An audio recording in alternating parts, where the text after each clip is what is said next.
Now that you are part of the Money company, it is important and crucial that you are growing your social media. As you guys know, social media is the new wave of being able to connect yourself not only to those around you, but to be able to connect to the different countries that we are currently in, right? So you'll be able to recruit in Germany, get new VIPs in Germany and Spain and all the different places. But for you to be able to do that, you must know what is your brand, which in other words, it's what makes you you. So I'm going to be sharing my screen with you so you guys can be able to see over here exactly how we're going to help you create your brand, know your pillars, what are your pillars, and be able to know exactly who it is that you're speaking to and who is this for. So why is this important? Because when people get to know you, as you start building your brand, you're going to be able to build trust with people. How can you build trust? You're going to be able to not only recommend different things from our company, Money, our products and everything else, but you can also recommend your day-to-day outfits, fashion, Amazon links, your like to know it. You can connect other different things because that's how people are going to be able to build trust with you, and they're going to get to know you on a different level. They don't want to just know you as Monet. You are not Monet. You are you. Monet is just an extra added bonus to you and your brand and what you do and how you can help other people. You're going to be able to build a community. For example, I am a mama. So my entire following, my entire community is all based on moms because I show the chaos of every single day being with children, handling motherhood, handling, managing motherhood, balancing business, being in the community and showing and showcasing how I can do this and how they can do it too. And you're going to be able to build that community. Let's say you're a college student, for example. You're going to be able to attract those people who are in your age range, right? You're going to be able to attract those other college students who are perhaps maybe in a sorority just like you, or maybe who are living paycheck to paycheck, or maybe those who are in a part-time school but have to work full-time because they can't, pay for school. They need to all the things. And you're going to be able to attract your community by doing this, showcasing who you are.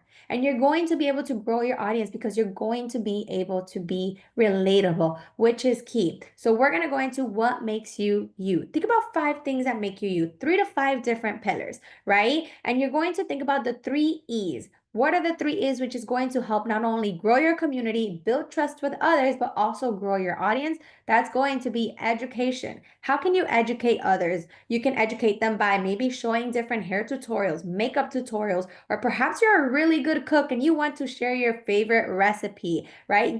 Those are different types of education that you can give to others. Let's say, for example, you are a mother. You can educate others on, I'm not sure, perhaps on baby-led weaning. Maybe you can educate others on balance, creating a steady schedule, sleep habits for young ones, things like that. Those are different ways that you can educate within your brand pillars, depending on exactly what they are. And hang tight because we're going to cover that in just a few moments. Then you're going to go into entertainment. You can do humor. You can do your outfit of the day. You can do it doesn't really matter as long as you're entertaining because that also keeps people on their toes and keeps them excited and keep them wanting more. And then of course, emotion. Emotion can be anywhere from, sharing your story, right? Getting people to really relate within whatever it is that you're currently posting at the moment. They're going to be able to relate with you on that. And then of course, it's going to help identify your avatar,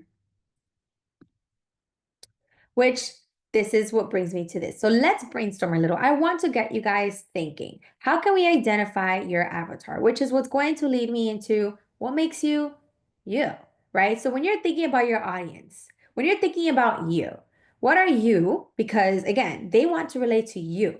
Your audience is your community and they want to build trust because they relate to you. It is your brand and that's why they follow you. So what are you and their top 5 values in life? So for example, again, I am a mom, but my values are not only being financially independent, being a present mother, right? My values are also doing self-care, right? So those are different things that I can add, and those are my biggest values, right? God is another one, making sure that people are aware of that. So those are different things you can. So what does your or their perfect day look like? And I want you guys to take a couple of minutes during this video. After this video, you can pause it and truly answer these questions because it's going to help you identify your pillars. It's going to identify who your personal brand is going to be and how you're going to be able to show up on social media.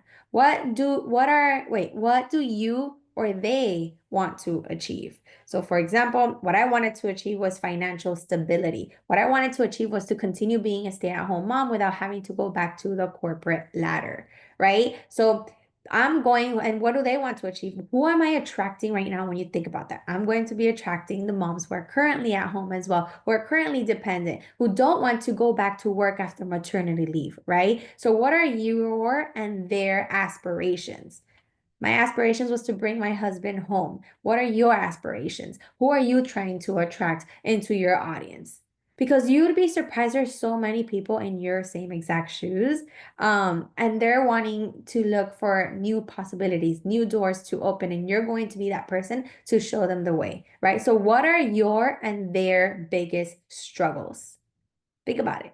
What is your day-to-day struggle? For example, mine is public speaking, and I talk about it and I'm vulnerable about it all the time. What are my other struggles? My other struggles is not being able to pay for after-school activities because we didn't have the financial stability, right? But however, I found this and I'm able to be able to pay for them now, right? Where do you or they hang out online? Whether it's on Amazon, Pinterest, like to know it.